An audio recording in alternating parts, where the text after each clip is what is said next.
बिस्मिल्लाहिर्रहमानिर्रहीम। अस्सलाम वालेकुम। मैं हूँ डॉक्टर फराह। मैं ईमान। सुबह सुबह का टाइम है, अच्छी अच्छी बातें करेंगे। हमेशा की तरह अच्छे अच्छे लोगों से मिलवाते हैं। आज भी हमारे पास अच्छे मेहमान मौजूद हैं। बहुत कुछ आज भी आपको प्रोग्राम से मिलेगा सीखने को। लेकिन उससे पहले हमने लास्ट शो में आपने देखा होगा कि हम लोगों ने मास्क लगाए और फिर उतारे, सिर्फ क्योंकि जब से कोविड शुरू हुआ है, पूरा 1 साल हो गया है, सब लोग परेशान हो गए हैं यही चीज़ें देख देख के। लेकिन हमारी सेफ्टी के लिए जो चीज़ हमारी जान को बचा सकती है, जो हमें बीमारियों से बचा सकती है, उसको अगर हमारे सामने बार बार लाया भी जाए तो उसे बुरा नहीं मानना चाहिए, उस पर अमल करना चाहिए। तो हाथों को बार बार धोएं, अपने हैंड्स को वॉश करें, सैनिटाइज़र का इस्तेमाल करें, मास्क ज़रूर लगाइए। छोटे बच्चों को ज़रूर मास्क लगाने की आदत डालें, एहतियात करें। बुज़ुर्गों को भी एहतियात के साथ रखें, उनके पास बच्चों को ना जाने दें अगर बच्चे बाहर से आए हैं या स्कूल से आए हैं। तो जी क्या कहते हैं आप? बिल्कुल, बच्चों को तो बुजुर्गों से दूर रखें और बुजुर्गों से दूर नहीं रखें, वो जिस तरह मतलब ये है कि उनको बच्चे कैरियर बन रहे हैं ना, बिल्कुल ऐसे ही है, यानी कि बाहर से आते हैं तो बाहर से आते हैं तो उनका ख्याल रखना चाहिए। और जी आज के जो हमारे मेहमान हैं, मेहमान यूसुफ कबाड़िया साहब हमारे साथ हैं। ये MYK कंस्ट्रक्शन कंपनी के CEO हैं, इन हाउस रियल एस्टेट के भी डायरेक्टर हैं।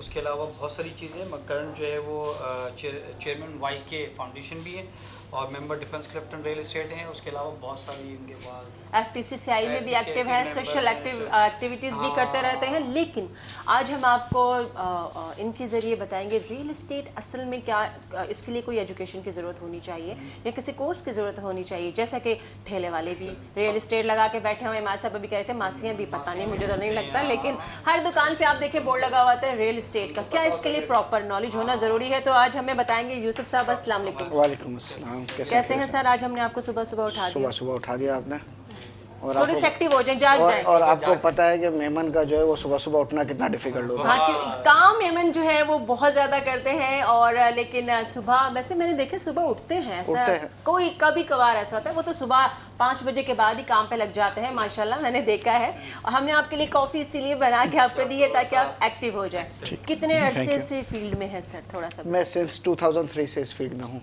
अच्छा, आपके यहाँ यानी जो मेमन कम्युनिटी होती है बहुत छोटी एज में, यानी अंडर मैट्रिक या मैट्रिक के बाद ही उनको काम पे लगा दिया जाता है। ये अच्छी चीज़ है मेरी नज़र में कि आप बहुत छोटी एज से ही अपनी प्रैक्टिकल लाइफ में आ जाते हैं। सबसे पहले तो बताएं कि आप किस उम्र में प्रैक्टिकल लाइफ में आए?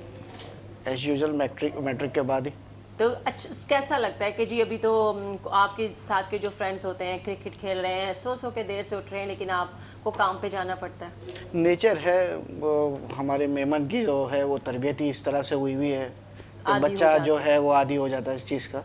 ठीक है। खैर सोशल एक्टिविटी या स्पोर्ट्स एक्टिविटी अपनी जगह पर है, वो हर कोई अडॉप्ट करता है। ठीक है। मगर मेरे केस में ऐसा था नहीं। अच्छा। तो मैं शुरू से ही बिजनेस की तरफ इन्फ्लुएंस ज़्यादा था। तो अच्छी बात है मेरे ख्याल में। आपने अपने फादर का बिजनेस कंटिन्यू किया या आप खुद? नहीं, मेरे फादर की तो एक्चुअली डेथ हो गई थी जब मैं 3 साल का था, 2.5 से 3 साल का था। ठीक है।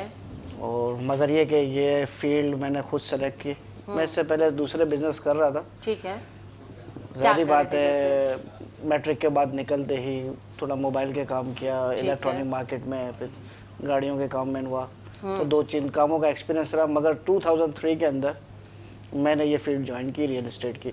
यानी कि छोटी छोटी चीज़ों से सीखा, फिर आपको लगा कि फिर आप रियल एस्टेट में आए। जी। असल में रियल एस्टेट का जो काम होता है, आप मुझे बताएं कि इसका क्या, इसके लिए कोई कोर्स करना पड़ता है या इसके लिए पढ़ना पड़ता है या कोई एक्सपीरियंस लेना पड़ता है या बस दुकान खोल के बैठ जाए? देखिए, पहले तो यही होता था। पहले तो रियल एस्टेट का काम इसी तरीके से होता था कि आप गली के अंदर दुकान खोल के बैठ गए और आपने फ्लैट भेज दिया। ठीक है। मगर अब कॉन्सेप्ट चेंज हो गया, दौर के हिसाब से, वक्त के हिसाब से बहुत सी डिफरेंसेस आ गए हैं और नॉलेज बहुत अच्छी चीज़ होती है। ठीक है। 2004 के अंदर मुझे फर्स्ट टाइम ये पता चला जब मैं 2003 में आया कि अमेरिका के अंदर रियल एस्टेट का एक कोर्स होता है। ठीक है। जिसे रीरा कहा जाता है। क्या कहा जाता है? रीरा। अच्छा। RERA। रीरा। ठीक है। Real estate regular authority. अच्छा, उसका शॉर्ट फॉर्म है रीरा। ठीक है। इसका कोर्स होता है। ठीक है। कनाडा में भी होता है, सब जगह होता है, मगर अवेयरनेस हमारे यहाँ चूँकि बहुत लेट आती है और मालूमात बहुत देर से मिलती है। इसके बाद इस फील्ड में आने के बाद 2005 में फर्स्ट टाइम मैं दुबई गया। ठीक है। रियल एस्टेट के काम के हवाले से। वैसे तो मैं जाता था, दुबई 98 से जा रहा हूँ, मगर फर्स्ट टाइम मैं दुबई गया 2005 में रियल एस्टेट के हवाले से। तो वहाँ पर भी यही चीज़ों की अवेयरनेस मिली कि वहाँ पे एक्चुअल जो सीखने को हमें मिला वो बाहर जाके रियल एस्टेट मिला, और नॉलेज बाहर से ही हमें आई। ठीक है कि ये देसी तरीका जो होता था जी, उससे हट के रियल एस्टेट का प्रोफेशनल बिजनेस किस तरीके से किया जाता है। वैसे दुबई में रियल एस्टेट का बहुत बड़ा बिजनेस है, और साथ ही साथ आप मुझे बता रहे थे कि साउथ अफ्रीका में भी है। अच्छा, क्या आप पाकिस्तान में भी आप कर रहे हैं और पाकिस्तान से बाहर भी आपने रियल एस्टेट को किया, तो एक तो इसमें डिफरेंस भी आप मुझे बताएंगे, दूसरा ये कि आपने ज़्यादा कहाँ से सीखा? मैंने तो इस दुबई business से को? सीखा। ठीक है, क्या क्या डिफरेंस है? डिफरेंस बहुत है, टेक्नोलॉजी का इस्तेमाल सबसे पहले, फिर इसके बाद वहाँ पे कोर्स। ठीक है, अब उसमें रेरा मतलब का क्या चीज़ है, किस तरह क्लाइंट को आप किस तरह से बता देखिए सकते बात हैं? ये है कि आज अगर आप मुझसे ये बात करेंगे कि यार रियल एस्टेट के बिजनेस जो है, हर जैसे अभी आपने कहा कि हर गली का बंदा पान वाला जी ये कर रहा है, तो ये एक्चुअल रियल एस्टेट का बिजनेस नहीं है। ठीक है, ये कोई इस तरह का नहीं है कि आजकल तो ये सोच लिया गया कि जिसके पास कोई काम नहीं है चलो प्रॉपर्टी का काम कर लो। ठीक है, तो बगैर पढ़े लिखे, बगैर इंस्टीट्यूट में जाए बगैर, तो आप मैट्रिक और बीकॉम भी नहीं कर सकते। वैसे वो बेच भी देते हैं, बिल्डिंगें भी बेच देते हैं, वो लोगों के घरों में कब्जे हुए होते हैं वो भी बेच देते हैं, 3-3 फाइलें भी बन जाती हैं, वो तो सब कुछ ही रहा तो है। इसके लिए जो आप फिर कोर्ट जाएं तो आपको फिर केसेस भी मिलेंगे, केसेस तो बिल्कुल हर सिविल के चीज़ केसेस भी मिलेंगे। आपको इतने ही मिलेंगे। तो आपको भी काफ़ी चैलेंजेस फेस करने पड़ते होंगे इस हवाले से, या नहीं? आती हैं, काफ़ी चीज़ें ऐसी आती हैं, मगर चूंकि अवेयरनेस है, देखिए अवेयरनेस जब तक किसी भी बिजनेस की आपको नहीं होगी तो आप बिजनेस वो नहीं कर सकते। ठीक है आपको अवेयरनेस ज़रूरी है। जी, मैं ये नहीं कहता कि यार हर आदमी सक्सेसफुल हो जाए, मगर कम से कम वो जो फील्ड के अंदर है, जिस फील्ड में वो काम कर रहा है, जी। उस फील्ड के हवाले से उसको नॉलेज ज़रूर होनी चाहिए, एटलीस्ट बेसिक नॉलेज। ठीक है, तो बेसिक नॉलेज हमारे यहाँ नहीं है। ठीक है, ये तो ये फ्लैट बिक रहा है, ये खरीद लो, ये पार्टी है, ये वो है, तो ये एक्चुअल रियल एस्टेट के बिजनेस के अंदर काफ़ी स्लैब्स है। ठीक है, जैसे इन्वेस्टर फोरम अलग होता है, ठीक है, एक आपका है कि आपने डील किसी को करा दी, वो अलग है। अब आप इन्वेस्टर फोरम पे अगर जाते हैं तो इन्वेस्टर फोरम के अंदर आपने किस इन्वेस्टर को कहाँ इन्वेस्ट कराना है और कब आपने मार्केट में इन होना है, कब आपने आउट होना है, ठीक है। तो वो उस चीज़ की आपको मालूमात होनी यानी कि चाहिए। अगर देखा जाए तो इसका एक बड़ा स्कोप है, अगर इसको प्रॉपर तरीके से किया जाए तो। देखिए मैम, इसका तो बहुत बड़ा स्कोप है। रियल एस्टेट मेरे ख्याल से इस वक्त पाकिस्तान दुनिया भर की, जी, अगर मैं गलत ना हूँ तो फर्स्ट या सेकंड नंबर पे बिजनेस है ठीक है, रियल एस्टेट बिजनेस। ठीक है, और ये business real estate and development का बिजनेस ऐसा है जिससे 70s जी, मेरे ख्याल से 70 के करीब जो है वो दूसरे बिजनेसेस जुड़े हुए हैं, बिल्कुल। जिसके अंदर आपका सीमेंट सेक्टर, लोहा, कंस्ट्रक्शन जब आप करते हैं तो बिल्कुल ठीक है, रियल लेबर है। आपसे 70 किस्म के लोग जो है जुड़ वो इस लाइन से उसके अंदर जुड़ जाते हैं। तो जिस बिजनेस से 70 लोग जुड़े हुए हो, आप वो बिजनेस बगैर नॉलेज के करेंगे तो क्या वो 70 लोग इफेक्ट नहीं होंगे? बहुत अच्छी बात कर रहे हैं आप, क्योंकि हमारे प्रोग्राम का नाम है सीक्रेट ऑफ सक्सेस, और हम आपको हमेशा बताते हैं जो भी हमारे मेहमान आते हैं कि उनके सीक्रेट्स क्या हैं। तो सबसे पहले तो चीज़ें तो इंट्रोडक्शन भी था, आप क्या कर रहे हैं और किस तरह आप कर रहे हैं, और साथ साथ ये चीज़ें भी चलती रहेंगी, मगर मुझे तो एक ऐसा कोई सीक्रेट बताएं जो कि आपकी कामयाबी का राज है। बहुत सारे होंगे, कोई ऐसा एक्सपीरियंस आपका कि हाँ भाई यहाँ से फिर आपने देखें, सीक्रेट ऑफ सक्सेस शादी से हटके, शादी तो सबसे बड़ी सक्सेस रही है, मगर सीक्रेट ऑफ सक्सेस मेरी नज़र में तो पहला तो सवाल ये है कि सक्सेस कहाँ किसको जाता है? ठीक है, सक्सेस है क्या? क्या आप आज एक बिजनेसमैन जो मल्टी बिलियनर हो गया उसको सक्सेस कहेंगे, या सक्सेस उसको कहेंगे कि जो अपने प्रोफेशन में, अपनी फील्ड में मैच्योर और काबिल है? ठीक है, देखिए, दौलत तो आज है कल नहीं है, तो फिर इसका मतलब सक्सेस आज है कल नहीं है। ठीक है, अगर आप काबिल हैं और आप अपनी फील्ड के अंदर मंझे हुए हैं जिसको कहा जाता है, तो मेरे हिसाब से तो वो सक्सेस है, और मेरी आज की कामयाबी वो है। बिल्कुल, बहुत अच्छी बात कि आपने पहले प्रॉपर चीज़ को सीखा, उसको पढ़ा, फिर आप इस फील्ड में आए। तो यही आप मशवरा देना चाहते हैं दूसरों को? जी, कम से कम कहीं पे भी रियल एस्टेट का काम शुरू करने से पहले जी, किसी ऐसी रियल एस्टेट कंपनी को ज्वाइन करें जहां आपको डॉक्यूमेंटेशन की बेसिक मालूमात हो। देखिए, रियल एस्टेट की फील्ड और रीरा का कोर्स जो हमारे यहाँ कह लें कि अफसोस के साथ कि अब तक लॉन्च हुआ नहीं है। बिल्कुल भी नहीं है, तो आप क्यों नहीं उसको इस लॉन्च पे करते गवर्नमेंट हैं। लेवल पे हमारे बड़े जितने भी हैं उनको ये आगे देखिए स्टेप उठाना चाहिए। बड़ा वही है जिसने पहल कर दी, और आप जरूर करें, इस पे काम करें। रियल एस्टेट देखिए की हमारा काम एजुकेशन है। होता है, हमारी डिस्कस भी होती है, हमारे डिफकल एरिया के अंदर भी मैं हूँ, वहाँ पे है। भी मेरी डिस्कस होती है। जी। चैम्बर में मैं आबाद के अंदर भी हूँ, ये रियल एस्टेट के अंदर, वहाँ पे भी डिस्कस होती है। ठीक है। मगर बात ये है कि जाहिर बात है इसको गो थ्रू करना, इसको अब हमारे चीज़ें पड़ोसी करना। मुल्क के अंदर आ गया रीरा, हमारे पास नहीं आया अब तक। हमारे पास भी इंशाल्लाह आएगा। पड़ोसी मुल्क से ज़्यादा हमारा मुल्क जो है वो बहुत कुछ कर रहा है, बहुत सी चीज़ें कर रहा है, और आप भी कर रहे हैं। देखिए सीख क्या है, पाकिस्तान में कर रहे हैं। छोटी सी एक ब्रेक का वक्त है और जल्दी से जाके वापस आते हैं।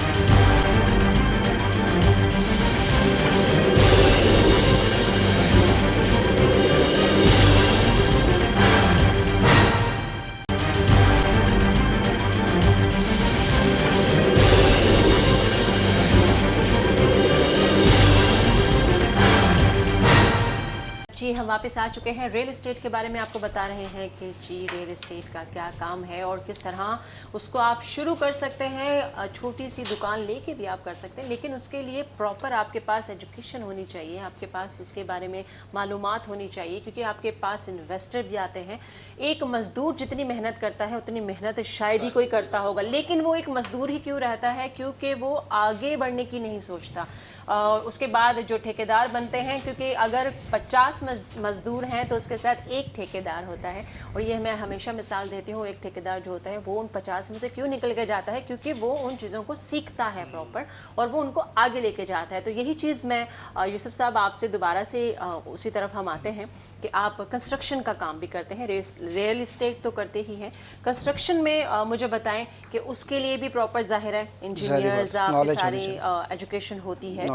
बहुत से ऐसे प्रोजेक्ट्स भी बनते हैं जिसके पीछे प्रॉपर इंजीनियर्स नहीं होते हैं, और हमें काफ़ी फेसेस भी करने पड़ते हैं। बिल्डिंग गिर जाती है, टाइम से पहले बिल्डिंग गिर जाती है, छतें बैठ जाती हैं, या अगर हम बात करें ये रोड अभी बने हैं और अभी फिर बैठ गए हैं, तो इसमें मुझे थोड़ा सा बताएं कि कहाँ पे क्या चीज़ ख़राबी होती है। खराबी यही है कि किसी भी चीज़ को बगैर पूरी तरीके से फॉलो अप नहीं किया जाता, यही खराबी है मेन तो।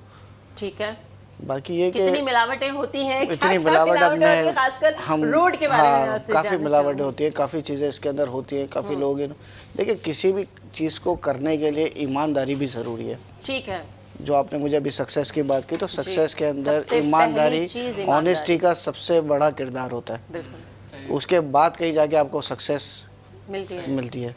तो ईमानदारी आपको पता है हमारे मुल्क के अंदर कितनी है, माशाल्लाह, अल्लाह बरकत दे सबको। तो ईमानदारी का दारोमदार सबसे ज़्यादा है। बिल्कुल। बाकी ये कि कंस्ट्रक्शन के हवाले से ये है कि मैंने भी इनिशियल स्टेज पे ही अभी शुरू किया था कुछ ही अर्से पहले, ग्राउंड +2 और छोटे टाउन हाउस बना के, ठीक है। ताकि एक बेसिक, देखिए कहीं पे भी बिल्डिंग बड़ी बनाने से पहले आप पहले छोटी बना के देखें कि उसका रिजल्ट क्या है, ठीक है। फिर आप किसी बड़े स्टेप पे जाएं। अच्छा सर, हमारे यहाँ बिल्डिंग्स बनती हैं, प्रोजेक्ट्स बनते हैं, लेकिन मैंने ये हमारे पास आबाद की वो भी आए थे, पहले चेयरमैन रह चुके हैं, उनसे भी मैंने ये सवाल किया था। तो आपसे भी मैं ये सवाल करूँगी कि हमारे यहाँ सीवरेज का इंतज़ाम नहीं किया जाता, क्योंकि देखें अगर एक जगह पे पहले 5 घर थे, वहाँ पे 50,000 फ्लैट्स बन चुके हैं, लेकिन सीवरेज की जो लाइनें होती हैं वो वैसे की वैसी चल रही होती हैं। फिर वही गंद, वही कचरा, वही गटर लाइनें बह रही हैं, वही लोग परेशान, वही बीमारियाँ, वही मक्खियाँ, मच्छर। तो सबसे पहले क्या हमें इस चीज़ को ख्याल में नहीं लेके आना चाहिए? नहीं, आप इस चीज़ को ख्याल में अभी कैसे ला सकते हैं, क्योंकि ये तो एक बेसिक कंट्री जो है हमारी इंतज़ामिया, नाजिम वगैरह, ये तो सब इनके हाथ में है। ठीक है। आप एक बिल्डिंग बनाने से पहले पूरी गली या पूरे रोड को तो आप, स्ट्रीट को तो आप डिमोलिश करने से रहे और लाइनें बिछाने से रहे कि मुझे एक प्रोजेक्ट बनाना है। ठीक है। तो ये तो हमारी इंतज़ामिया को सोचना चाहिए। तो आप लोग इंतज़ामिया के साथ कोऑपरेट, जैसे आपने कहा कि आबाद के हमारे चेयरमैन है, तो मेरे ख्याल से शायद आसिफ समसम साहब आए होंगे या कोई और आए होंगे आपके पास पहले। तो ये सब ये लोगों ने सारे प्रपोजल्स गवर्नमेंट के आगे रखे हुए हैं। बीच में सुप्रीम कोर्ट का नोटिस आया था, काफ़ी चीज़ें आती हैं, तो ये प्रपोजल उनके आगे रखे जाते हैं। ठीक है। कि आप आज बैन कर देते हैं लीज होना, या आज आप हाई राइज बनाना बैन कर देते हैं, चाहे वो सीवरेज की वजह से हो, चाहे इलेक्ट्रिक की प्रॉब्लम की वजह से हो। तो हम तो कंस्ट्रक्शन करने के लिए तैयार है। उसमें तो बिल्डर भी तो इन्वॉल्व होते हैं ना, जो जगह एक ऑलरेडी एक जगह पे सेवरेज लाइन जो डली हुई है, वो डली हुई है वहाँ की 10,000 की आबादी पे, अब वहाँ पे ग्राउंड +1 की इजाज़त है, और वहाँ पे क्या कहते हैं एक बिल्डर जगह लेता है, उसको डिमोलिश करता है, और डिमोलिश करने के बाद उसको क्या कहते हैं ग्राउंड +6 खड़ा कर देता है, और जहाँ 2 फैमिली रहने वाली हो वहाँ पे क्या कहते हैं 70-80 फैमिलीज़ को ला के आबाद करता है, ठीक है, SBCA को पैसे खिला के, दूसरे डिपार्टमेंट को पैसे खिला के, सारे डिपार्टमेंट्स को पैसे खिला के, तो इसमें बिल्डर भी तो इन्वॉल्व हो गया ना, अपने पैसे कमाने के चक्कर में वो खुद लॉ एंड ऑर्डर को वो क्या कहते हैं बाईपास कर रहा होता है। तो ये कहना है कि खाली बिल्डर बहुत अच्छा है और डिपार्टमेंट खराब है, तो ये गलत बात है, दोनों सब मिलके कर रहे होते हैं ना। मैंने तो आपसे ये कहा ही नहीं कि सारे बिल्डर अच्छे हैं। देखिए हर जगह पे 5 उंगलियां बराबर तो नहीं होती ना। बिल्कुल। आप जिन लोगों की मिसाल दे रहे हैं वो लोग ये करते ज़रूर होंगे, पर ऐसे लोग भी हैं जो ये नहीं करते। सही, उनको भी तो आप देखना चाहिए। हमारा मकसद ये है कि जिस तरह बिल्डर्स अगर आपस में मिलके या सिस्टम को देखें, जब तक हम सिस्टम चेंज देखिए नए बिल्डर, वही बात है कि अवेयरनेस नहीं है। ये नए नए बिल्डर इतने आ गए। अब आज आप देख लेंगे जोड़िया बाजार का बिजनेसमैन भी आज बिल्डर बना हुआ है जी, कपड़ा मार्केट का, क्लॉथ मार्केट का बिजनेसमैन भी आज जो बिल्डर बना हुआ है, तो ये टेक्सटाइल वाले भी कंस्ट्रक्शन कर रहे हैं। बिल्कुल। तो ये अपनी फैक्ट्रियां छोड़ के, अपने कारोबार छोड़ के जब ये कंस्ट्रक्शन के काम में आते हैं तो फिर यही अंजाम होना है जो आप मुझे अभी बता रहे हैं। यही मेरा मकसद था आपको बोलने का कि जब तक आपके पास प्रॉपर एजुकेशन नहीं है, प्रॉपर आप चीज़ों को नहीं देखते हैं, आपको काम करने की इजाज़त नहीं मिलनी चाहिए, आपके ऊपर स्टे होने चाहिए। ये बात हकीकत है, ठीक है। आप बिल्डर अगर बन गए हैं तो आपके पीछे क्या हिस्ट्री है ये मालूम होनी चाहिए। जिस तरह जैसे ही कोविड आया और हमारे जो फैशन डिज़ाइनर्स बहुत सारे थे उनके नाम के सैनिटाइज़र आना शुरू हो गए, तो उसके पीछे भी एक बहुत बड़ी लॉजिक्स थी और मैं बड़ी सरप्राइज हुई, क्योंकि ज़ाहिर जो मेडिकेटेड चीज़ें होती हैं वो मेडिकेटेड चीज़ें होती हैं, प्रॉपर उनके पास लाइसेंस होते हैं, फॉर्म होते हैं, उसके बाद जाके वो चीज़ें बनाई जाती हैं। इसी तरह कंस्ट्रक्शन के बहुत से केमिकल्स होते हैं, बहुत सी चीज़ें होती हैं। आपकी जो छतें बनाई जाती हैं उनको मजबूती कैसे दी जाए, पिलर्स कितने चाहिए आपकी एक बिल्डिंग को खड़ा करने के लिए। मैंने एक बिल्डिंग देखी और शायद 100 गज था, मुझे एग्जैक्ट याद नहीं है, मैंने कहीं पढ़ा उसके ऊपर पता नहीं 40 फ्लोर बने हुए थे। 100 गज था या what ever, I don't know, मुझे एग्जैक्टली मुझे याद नहीं है, मगर वो एक तकोनी सी पतली सी बिल्डिंग थी, वो शायद कोई लियाकताबाद कुछ इस जगह पे थी। सर वो कितने खतरनाक चीज़ें हैं, मुझे थोड़ा सा बताएं। मैंने आपसे यही, अभी आपने मुझे कहा कि आपको ये अंदाज़ा होना चाहिए बिल्डिंग बनाते वक्त कि पिलर की क्या थिकनेस होनी चाहिए, मटेरियल कितना होना चाहिए, लोहा कितने गेज का लगा हुआ होना चाहिए, ये सब आपको बताता है आर्किटेक्चर इंजीनियर, सब बताता है जी। मगर हमारे यहाँ बदकिस्मती ये है कि बाज़ लोग पैसे बचाने के लिए उसका कम इस्तेमाल करते हैं। कहीं अगर आर्किटेक्चर कहता है कि आपने 16 गेज का लोहा इस्तेमाल करना है तो वो 12 गेज का कर लेते हैं, ठीक है, कि यार बनने के बाद कौन देखेगा। लेकिन वो जाने नुकसान हो सकता है, उसका उनको एहसास नहीं है ना। अगर किसी दिन उनको एहसास हुआ तो फिर वो ये काम भी नहीं करेंगे, ठीक है। मगर मैं आपसे यही कहूँ कि ऐसे काफ़ी बिल्डर हैं जिनकी वजह से हमारा रियल एस्टेट जिंदा है, कि अल्हम्दुलिल्लाह, मैं ऑन ईयर नाम नहीं लेना चाहता मगर मैं पर्सनली तौर पे उनको जानता भी हूँ। ऐसे बिल्डर है जिनका नाम है, आज उनके नाम पर, उनके प्रोजेक्ट के नाम पर माल बिकता है। बिल्कुल ऐसा है, बिल्कुल ऐसा है। वो क्योंकि कॉम्प्रोमाइज नहीं करते हैं, वो कॉम्प्रोमाइज अपने क्वालिटी में नहीं करते। आप कितनी कॉम्प्रोमाइज करते हैं, हाँ बताइए। मैं तो अब इंशाल्लाह स्टार्ट हाई राइज शुरू करूंगा, ठीक है, मगर मैं कहीं कॉम्प्रोमाइज नहीं करूंगा। और हाई राइज मेरे ख्याल में जो रुका हुआ था, क्या उसको खोल दिया गया है? इजाजत बाई बर्थ जितने कमर्शियल प्लॉट है इस पे आप हाई राइज बना सकते हैं, ठीक है, जो लीगली बाई बर्थ है। कन्वर्टेड प्लॉट पे आप अभी नहीं कर सकते, ठीक है। तो मैं अभी जिस पे कंस्ट्रक्शन शुरू करने वाला हूँ इंशाल्लाह ताला वो बाई बर्थ कमर्शियल है। अच्छा ठीक है, उस पे जो है आप हाई राइज कितने वही बात आ गई बना ना कि आप कह रही है कि नॉलेज होनी चाहिए, तो जो लीगल वे है हम लीगल वे पे ही चलेंगे। ये चाइना कटिंग क्या चीज़ होती है, थोड़ा सा मुझे बताइए। सियासी मौजू हो जाएगा थोड़ा सा बता दें हमारे चाइना कटिंग। तो बस ये है कि जो प्रॉपर जिस एरिया जिस पे इंक्रोचमेंट वाली जगह होती हैं, कुछ इस तरह की चीजें होती हैं, काम होते हैं तो उस पे एक्शंस होते हैं, लेकिन नुकसान तो कुछ नहीं है ना उसमें। नुकसान आवाम का है ना, आवाम का नुकसान, आवाम की जगह चली जाती है।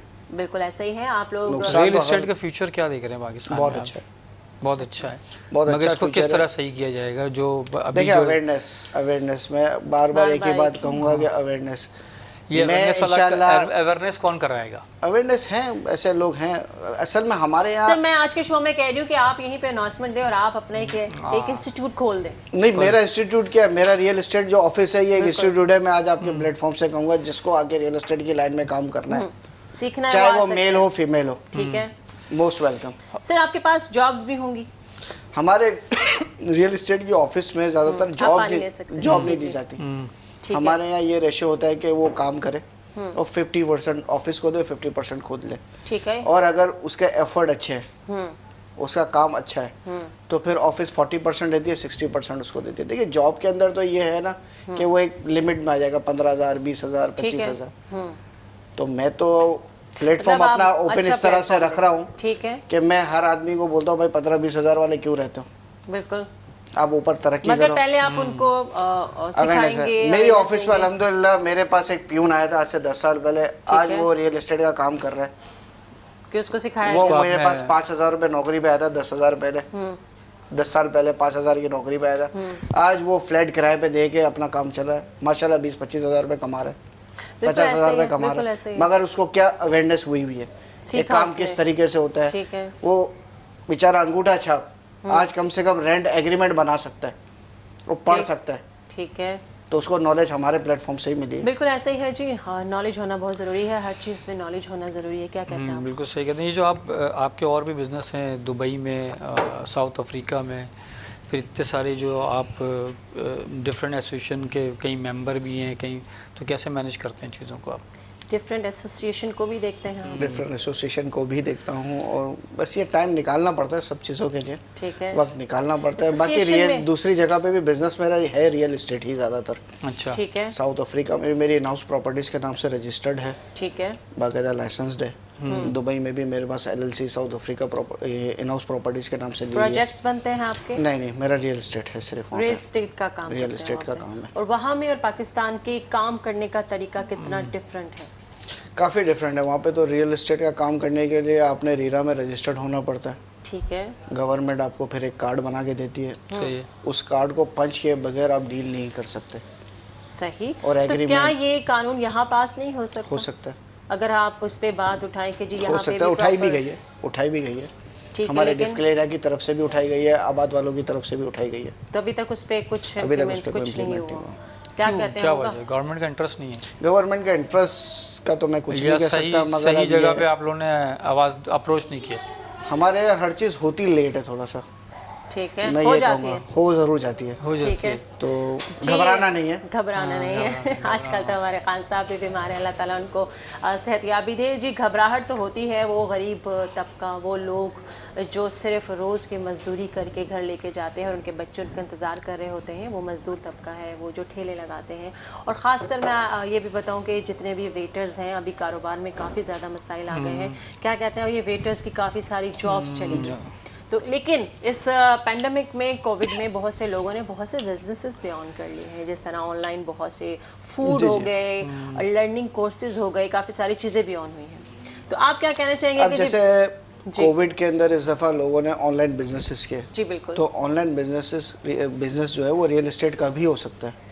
हाँ, उसकी ई कॉमर्स भी हो सकती है, उसकी ई मार्केटिंग भी हो सकती है, बिल्कुल, उसके लिए बहुत सारी चीज़ें भी हो सकती है। तो ऑनलाइन का तरीका थोड़ा सा बताएं, कैसे आप कर सकते हैं? ऑनलाइन का ये है कि अपना एक पोर्टफोलियो बनाए, पोर्टल बनाए, ठीक है, उस पोर्टल पे अपना पोर्टफोलियो डालें, ठीक है, अपनी पर्सनल जो चीज़ें हैं वो शेयर करें।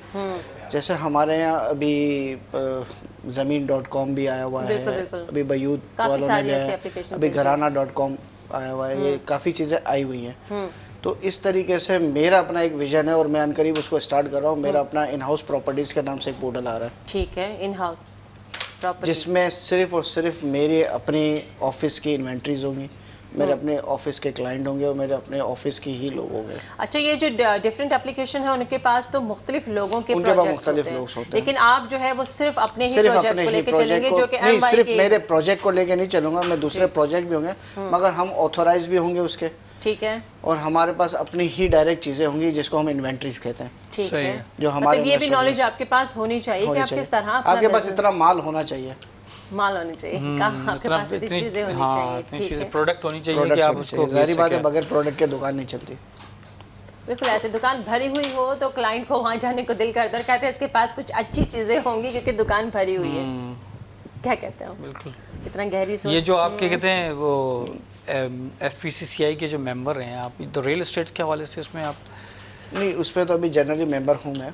बाकी ये कराची चैम्बर के अंदर मैं रियल एस्टेट एंड कंस्ट्रक्शन जो है हमारे, ठीक है, उसमें एक्टिव हूँ, जिसमें हमारे अल्ताफ़ ताई साहब अभी जो हैं वो ओन कर रहे हैं उनको। ठीक है जी, बिल्कुल उनके अंडर में हूँ मैं।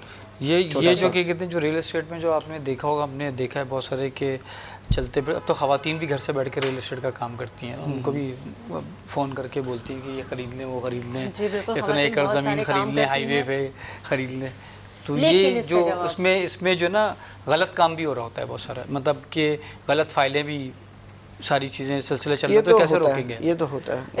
इसका जवाब आपने देना है, आप दोनों यहाँ पे ब्रेक लगा लें क्योंकि यहाँ पे ब्रेक का टाइम चलते हैं। छोटे से ब्रेक की तरफ वापस आते हैं।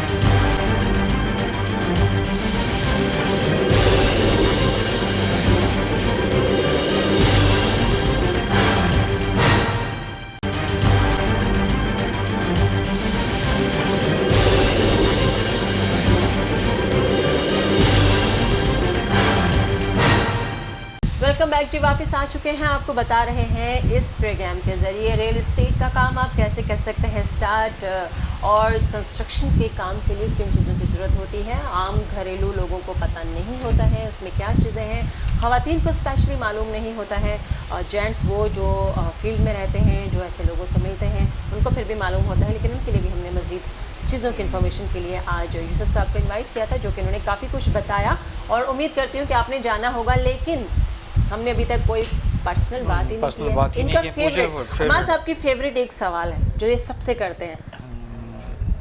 तो मैं सबसे ये वाला सवाल करता हूँ कि पहला प्यार कब हुआ आपको और कितने किस हुए उम्र में हुआ, और बाकी कितने हुए आपको?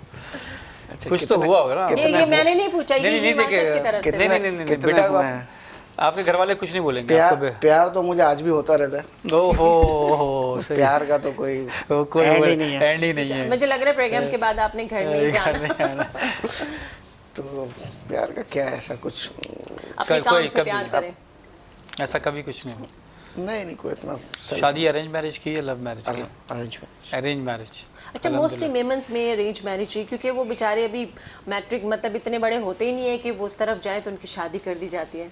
मैं एक शादी में गई, एक मेमन शादी में थी, उसमें बच्ची थी, वो लड़की कितने पता नहीं कितने होगी, वो शायद 15 या 16 साल की होगी। वो खुद इतनी नाजुक सी लड़की, उसके पास 3-4 महीने का उसके हाथ में उसका बेटा था, और आई वॉज सरप्राइज कि वो, मैंने कहा तुम अभी अपने आप को नहीं संभाल पाती हो तो इस बच्चे को कैसे संभालती हो? तो नहीं है मेरे ख्याल से, बहुत पहले था ऐसा कि कम उम्र में 16-17 साल की उम्र में। आपने किस उम्र में की? मैंने 25 साल की उम्र में। चलें, आपकी तो उम्र तो ठीक है, इतनी एज 24-25। बच्चे कितने? मेरे 3 बच्चे, 2 बेटे 1 बेटी। माशाल्लाह माशाल्लाह। ठीक है जी। एजुकेशन के हवाले से आप क्या कहते हैं? पढ़ाई जो है वो पढ़ाई बहुत ज़रूरी है। ठीक है, शादी भले कर दें, पढ़ाई भी जारी रख सकते हैं। क्यों नहीं कर सकते? मेरी वाइफ ने शादी के बाद भी पढ़ाई की है, मास्टर्स किया है। मैं यूनिवर्सिटी छोड़ने जाता था।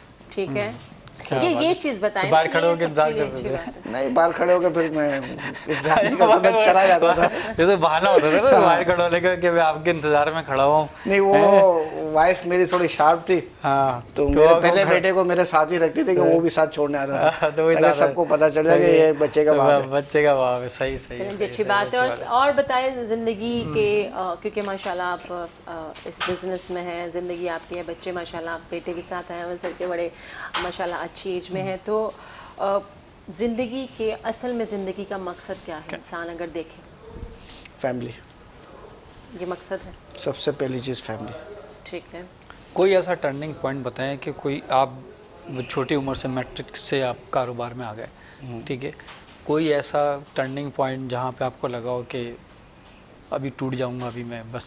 बहुत दफ़ा ऐसा हुआ, बहुत दफ़ा ऐसा हुआ, हौसला टूटा, हिम्मत टूटी, बहुत दफ़ा ऐसा हुआ है। इवन के 2008-2009 के अंदर जो डिज़ास्टर आया था दुबई का, बिल्कुल, उसके अंदर तो ऐसा था कि मैं बिल्कुल ख़त्म हो गया। ठीक है। मगर एक चीज़ हमेशा मैंने अपने अंदर ये चीज़ रखी है कि यार अल्लाह सब कुछ कर देगा, बेशक, और वो चीज़ आज तक मुझे चला रही है। टू बी ऑनेस्ट, मेरी कोई अक्ल होशियारी किसी चीज़ की वो मैटर नहीं रखती। ठीक है। मगर मेरा जो अल्लाह पर तवक्कल है ना, वो अल्हम्दुलिल्लाह हमेशा से रहता है और रहेगा। सबसे बड़ी सबसे बड़ी कामयाबी का कामयाबी राज भी यही है कि तवक्कल अल्लाह पे ही होता है, ईमान की मजबूती होती है।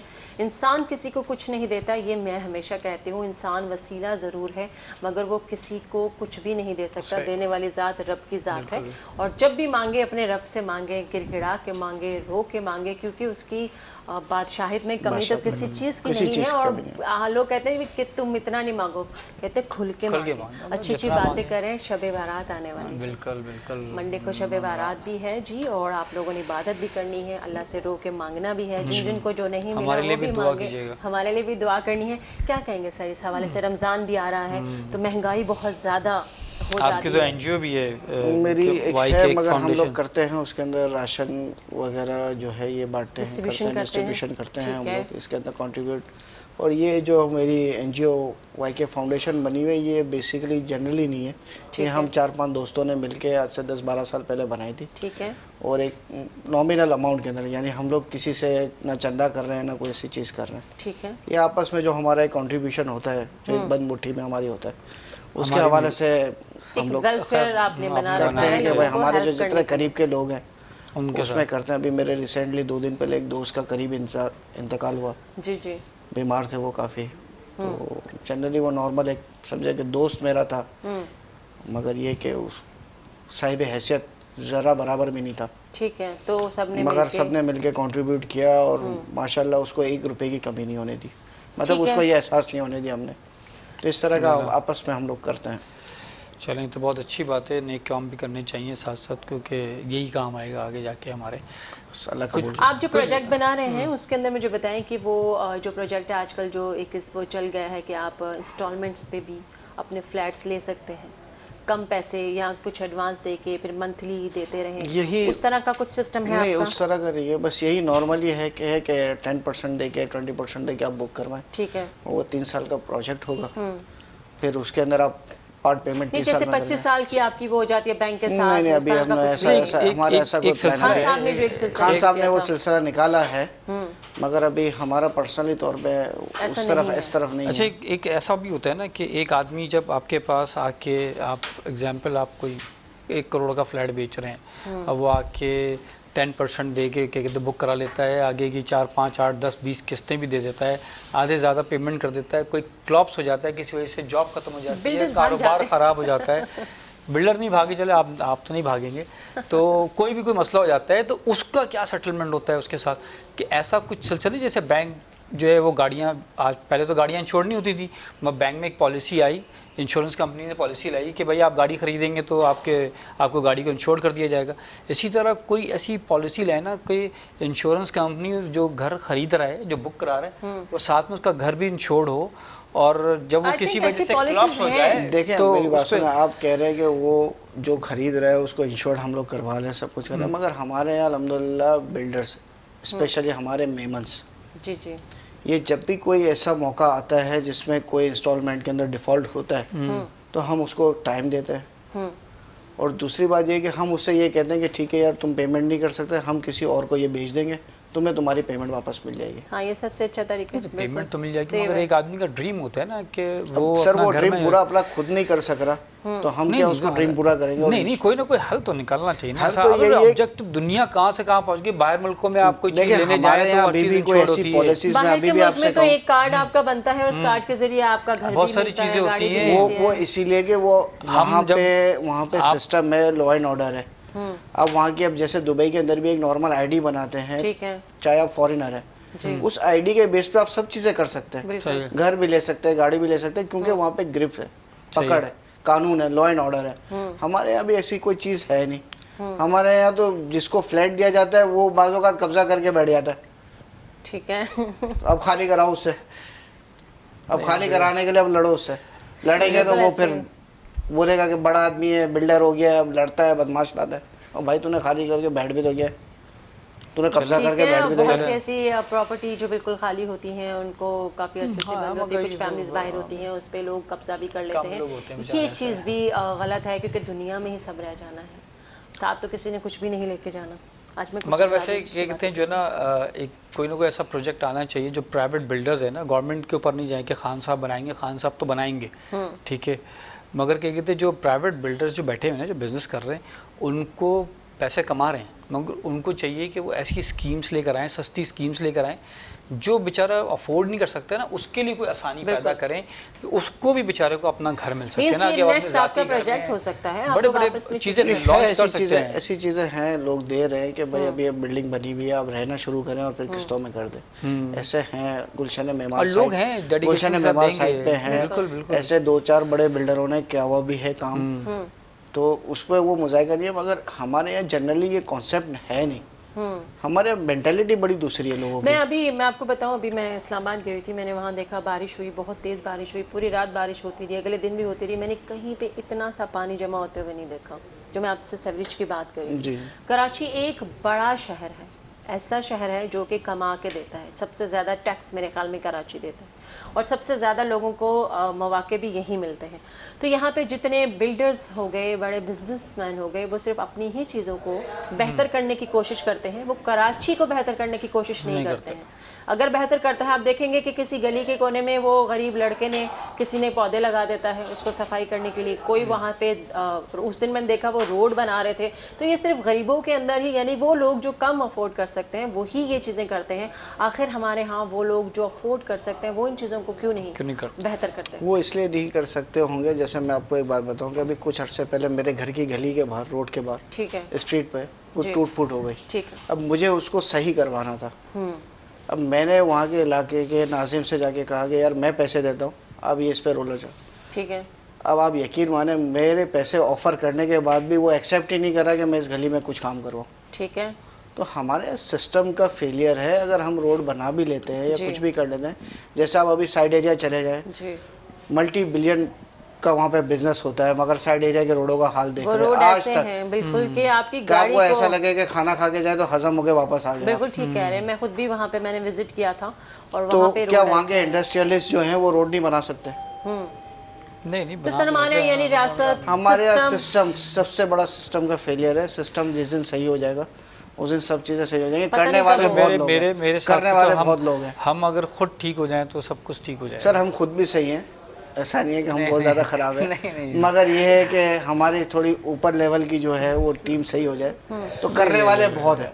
तो टीम को तो सर हम ही तो भेजते हैं ऊपर में, हम काम भेजते हैं, हम भेजते हैं ऊपर में। यानी कि आप क्या कहना चाहते हैं कि हम जितने भी यहाँ पे मिनिस्टर हैं, जितने भी सारे गली के नाजिम हैं, उन सबको खाली करके घर में भेज दिया जाए और खुद ही आवाम बाहर निकले और खुद ही सारे काम कर ले? क्या हम ऐसा करना शुरू कर दें? ऐसा कर ले तो शायद कराची अच्छा हो जाए। ये कौन सा निज़ाम आ जाएगा फिर? ये तो बात चली थी जी मजाक की कि रियासत को सीरियस होना पड़ेगा। पेशेंस नहीं है। अगर आप बाहर निकल जाएं, ट्रैफिक में गाड़ी ड्राइव करें, हर आदमी को इतनी जल्दी होती है, बाइक वाला वो भागने पे तुला होता है, आपकी इसी बात से मुझे एक चीज़ याद आई कि आम इंसान को शायद इतना गुस्सा नहीं आता जितना मैंने रमज़ान में देखा है। रोज़े का मतलब पेशेंस, आपके अंदर तहम्मुल होना चाहिए, आपके अंदर। लेकिन रोड पे इतनी लड़ाइयाँ हो रही है, रोजा रख के एहसान कर दिया हमारे ऊपर, ऐसा इस तरह कर रहे होते हैं। और शायद आपको इजाफा ज़्यादा मिले, क्योंकि कोविड ने दुनिया के अंदर लोगों के अंदर फ्रस्ट्रेशन बहुत ज़्यादा पैदा कर दी है। लोग मेंटली डिजास्टर हो गए हैं। हमें एक और चीज़ मुझे आपसे पूछनी थी, मैं अभी 3 तलवार के पास से गुजरी थी कि जैसे ही हमारे यहाँ रमज़ान करीब आना शुरू होता है, हमारे मुख्तलिफ रोड टूटना शुरू हो जाते हैं,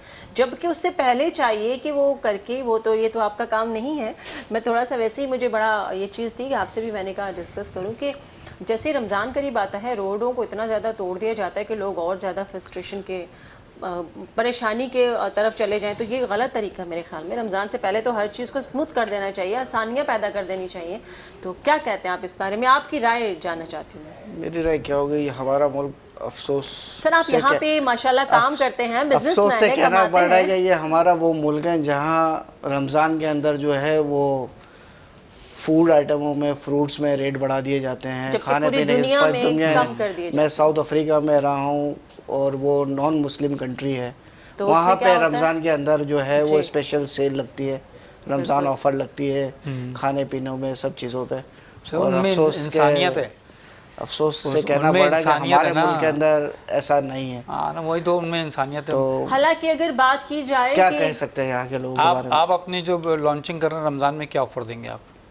मेरी क्या लॉन्चिंग है, अभी तो लॉन्चिंग मेरी अभी है ही नहीं। बुटीक भी है इनका, शलवार कमीज के लिए तो 50% डिस्काउंट जी करेंगे। बिल्कुल, क्योंकि प्रोग्राम 50% तो डिस्काउंट करेंगे मरहले पर पहुंच चुका है, तो हाँ। थोड़ा सा बहुत कुछ हमने आपके साथ डिस्कस भी किया, जिसमें हम हाइपर भी हुए, जिसमें हमने आपसे अच्छी बातें भी की, बुरी बातें मगर भी हमें की। एग्जाम्पल लेकिन हमें चाहिए कि ना हम बजाय दूसरों को Reality। क्रिटिसाइज करें, Reality हम को accept खुद के कहते हैं जो है ना कुछ ऐसा काम करने की कोशिश करें। तो हम कि- वापस आ रहे हैं रमजान में, क्या मुझे offer अगर दिलवा वो रहे तो हैं मैं तो एक ऐसा डिपार्टमेंट स्टोर खोलूंगा कि जहाँ पे रमजान में स्पेशल ऑफर, अगर क्रिसमस आती है तो उसके लिए एक स्पेशल ऑफर, क्योंकि दिखाए दुनिया को कि भाई हमारे यहाँ हमारे मजहब ने हमें क्या सिखाया है सबके लिए। सर आपकी मेरी फाउंडेशन है, हम बिल्कुल। मिलके कोई ऐसा पकड़ लेंगे। बिल्कुल करते हैं सर, काम बिल्कुल, करते हैं इंशाल्लाह हम इंशाल्लाह जरूर करेंगे। प्रोग्राम का वक्त यहाँ पे खत्म हुआ चाहता है, आपकी अपनी बुटीक है, जल्दी से ऑफर दे दीजिए हमारे प्रोग्राम के आप जरिए। बिल्कुल। जो हमारा प्रोग्राम देख कर आके आपको बताएंगे, आप उनको क्या ऑफर ऑफर देंगे, करेंगे। कितने परसेंट ऑफ कर रहे हैं? 25%। लो जी, वाओ, 25% nice। ऑफ। अच्छा जी, ये जो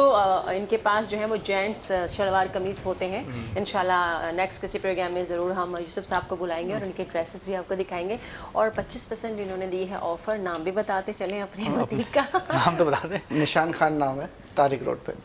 बिल्कुल आपने जाना है, लेकिन ये ऑफर रमज़ान में शुरू होगी, आज ही ना चले जाइएगा क्योंकि ये रमज़ान में आपके लिए ऑफर है। और बहुत शुक्रिया सर, बहुत अच्छा लगा, थैंक यू सो मच।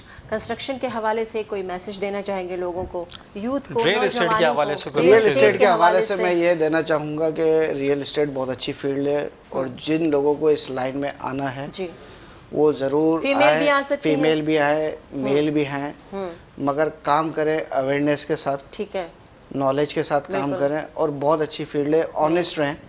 सही है। अब ये एक कॉन्सेप्ट हो गया है कि जिसके पास कोई काम नहीं वो रियल एस्टेट का ही काम कर ले, बिल्कुल तो ठीक है। उसके लिए भी आ जाए, तो वो भी अवेलेबिलिटी है। मगर ये ये रियल है एस्टेट का कि काम रियल अच्छा एस्टेट का काम अच्छा काम है, फ्यूचर अच्छा है, पाकिस्तान में भी अच्छा है, ठीक है। और हमारे वज़ीर आज़म साहब भी प्रमोट कर रहे हैं इसको, नया बिल्कुल ऐसे ही है। पाकिस्तान हाउसिंग बिल्कुल सोसाइटी के ऐसे नाम ही से। है। बिल्कुल ऐसे है जी, वज़ीर आज़म साहब तो और भी बहुत कुछ कर रहे हैं, नेक तमन्नाएं और उनके लिए नेक दुआएं दुआएं करें इनके कि साथ हैं, तो पूरी वो जल्द दुनिया के सेहतयाब साथ हो है। जाए। बहुत बड़ा दिन आने वाला है, मंडे को शब बारात का, अपने लिए भी दुआ करें, इबादत करें, हमारे लिए भी दुआ करें, हमें दुआओं में ज़रूर याद आप तो रखें। रखें। इजाज़त चाहते हैं जी, प्रोग्राम ख़त्म हो रहा है, हो चुका है, हो रहा है, हो चुका है। अल्लाह हाफिज़, हाफिज़। इजाज़त दीजिए डॉक्टर फ़रा को। को इमाद को अल्लाह हाफिज़, पाकिस्तान जिंदाबाद। जिंदाबाद।